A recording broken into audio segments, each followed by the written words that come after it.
Okay, quick video from me. Look, there's a glimpse. As you know, I bitch like a fucking bitch when it's cold in here, and it does get cold. We did last year or the year before, we made the big grow room, didn't we, to try and keep some temperature in. This is my plan. I'm going to bubble wrap, industrial bubble wrap the roof outside to insulate the grow tent a bit more. And we use a combination of the smelly, really fucking loud but red hot space heater, and my little friend, the 3-phase fan heater, which is alright, blows on you. It does drink the juice a bit, like uses a bit of electric, steer to run, but I have it next to the machines when I'm on the miller or the lathe. Those good people at Bangkok, ignore this, you might not see this, here's a job for Mr. Clinton. Those good people at Bangkok have sent me this toolbox heater, which is kind of like the size and shape of a toolbox, made by Mcalory, and I'm going to do a review on it, and I've got a cunning plan of utilising the exhaust heat through that when we've sorted it, and find a suitable location for it. So this is just a very short little introductory video to show what's going to be up and coming as far as heating the fucking workshop goes. For years people have said get one of them cheap Chinese diesel heaters. Well, they finally reached out and sent me one.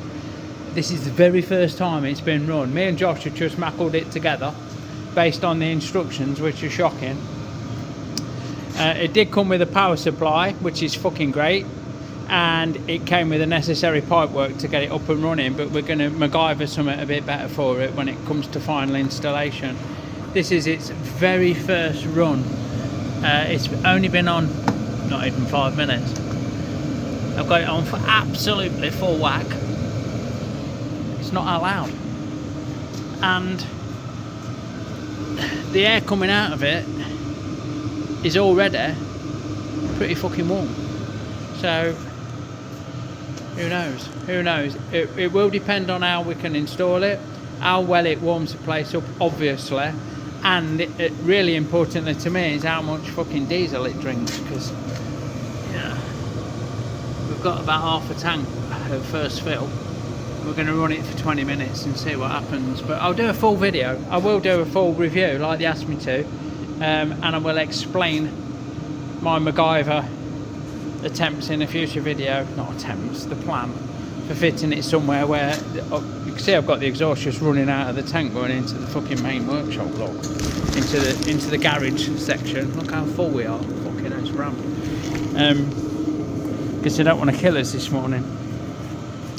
So all of those issues will need to be addressed once we make sure that it runs alright, which I mean it's fucking idiot proof. Like I say, me and Josh managed to jug it together and fire it up. And the installation is going to be alright and safe, so I'll get my head around it, come up with a plan, and probably do a video of us doing it. To be fair, they seem really popular and everybody wants a bit of cheap heat, don't they, especially this time of year. So yeah, stay tuned. You will see the further adventures. If it turns out to be a donkey, you'll see it go in the fucking skip, or it'll be offered for sale for fucking 10 quid for someone who's got a potting shed or something. I don't know, we'll see. Catch you on the next bit.